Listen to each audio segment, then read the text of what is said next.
எடுத்தோடனே மரணமில்லா பெருவாழ்வு, எடுத்தோடனே இவ்வளோலாம் இருக்கிறனால நம்ம வாழ்கிற லைஃப் ஸ்டைலுக்கும் அவங்க சொல்கிறதுக்கும் கனெக்டே ஆகுறதில்ல. பெரிய கேப் இருக்குது. அப்போ இது யார் வந்து சொல்லுவாங்க அப்படின்னு எல்லாருமே சாப்பிட்றாங்க, எல்லாருமே ரீப்ரொடியூஸ் பண்ணுறாங்க, வேலைக்கு போகிறோம், நம்மளும் அப்படி தான் இருக்கோம். ஆனால் எண்டில் என்ன எதுக்காக நம்ம பிறந்திருக்கோம் அப்படின்னு பார்த்தா அது நிறைய ஒரு கேள்வி இருக்குது. என்னென்ன எவ்வளோ ஹையர் பிரின்சிபல்ஸு எந்தெந்த மார்க்கத்தில் எல்லாத்துலேயுமே போனாலுமே கூட எது வந்து முக்கியத்துவமான ஒரு இது அப்படின்னா எல்லா உயிர்கள் எடுத்தும் அன்பு காட்டுறது, இந்த ஒன்னஸ். அதாவது எல்லாமே நம்ம தான் எல்லாமே அப்படின்னு பார்க்கும்போது டக்குன்னு ஒருத்தங்களை ஹர்ட் பண்ணக்கு வராது. சீக்கிரமாக ஒரு உயிரை வந்து நம்ம அடித்து சாப்பிட மாட்டோம்.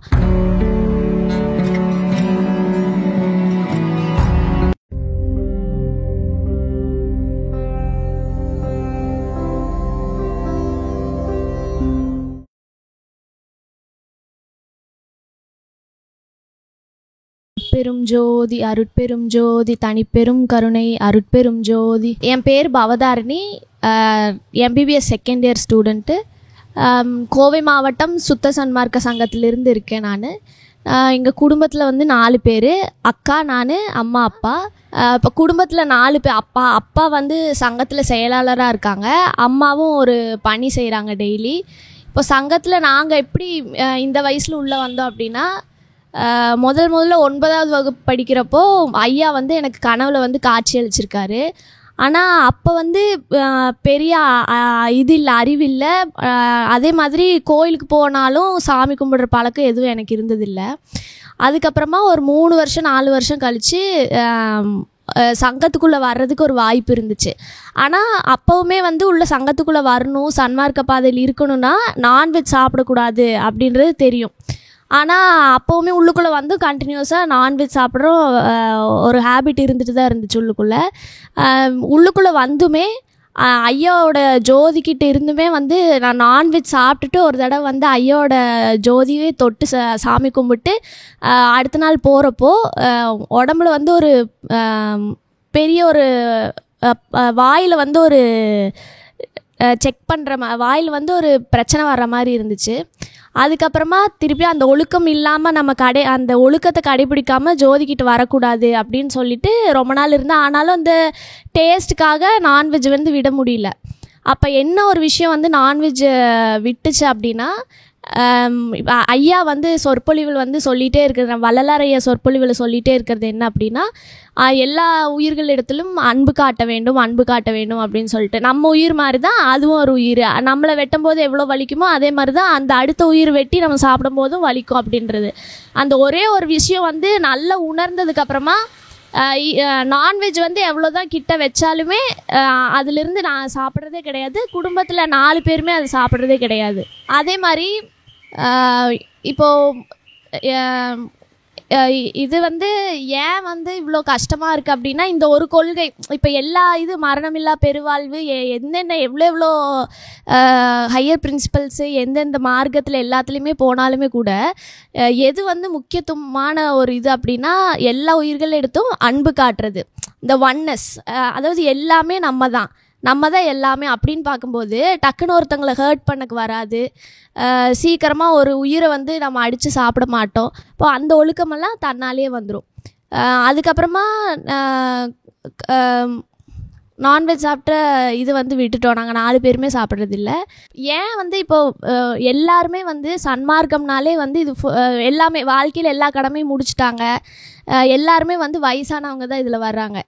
நம்ம வயசு மாதிரி சின்ன வயசில் இருக்கிறவங்க யாருமே வர்றதில்லை. ஏன்னா வந்து ஒன்று சொல்கிறதுக்கு ஆள் இல்லை, இன்னொரு விஷயம் வந்து எல்லாமே பெருசாக எடுத்தோடனே மரணமில்லா பெருவாழ்வு, எடுத்தோடனே இவ்வளோலாம் இருக்கிறனால நம்ம வாழ்கிற லைஃப் ஸ்டைலுக்கும் அவங்க சொல்கிறதுக்கும் கனெக்டே ஆகுறதில்ல. பெரிய கேப் இருக்குது. அப்போ இது யார் வந்து சொல்லுவாங்க அப்படின்னா, ஒன்று ஐயா மாதிரி சொற்பொழிவு செய்கிறவங்க வந்து இந்த இடத்துல இருக்கிறதுனால நம்மளுக்கு தெரியுது.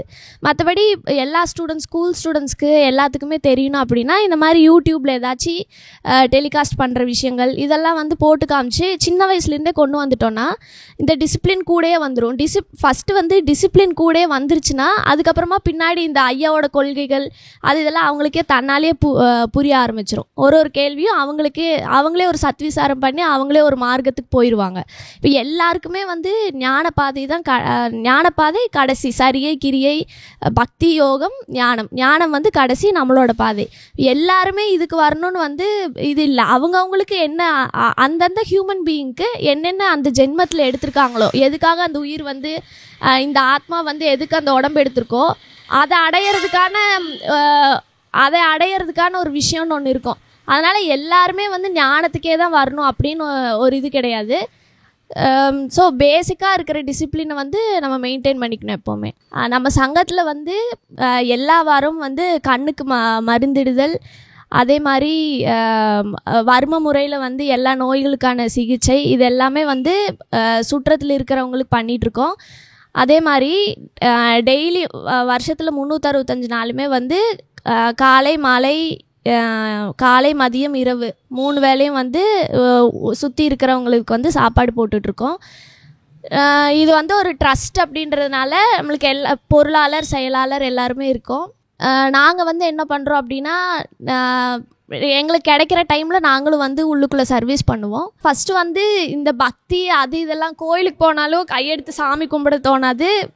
பெருசாக வந்து கேள்வி ஏன் வந்து ஒருத்தங்களை பார்த்து நம்ம கையெடுத்து கும்பிடணும், நம்ம ஏன் அவங்கக்கிட்ட எப்போவுமே வந்து கோயிலுக்கு போனால் இதை வேணும் அது வேணும் அப்படி கேட்டு தான் வந்து இது வேணுன்னா அங்கே போகணும், இது வேணுன்னா காலேஜில் சீட்டு கிடைக்கணும்னா சாமி கும்பிடணும், இப்படி அங்கேருந்து வர்றதுக்காகவே வந்து இருந்த மாதிரி தான் இருந்தது கோயில் போயிட்டு இருந்த வர.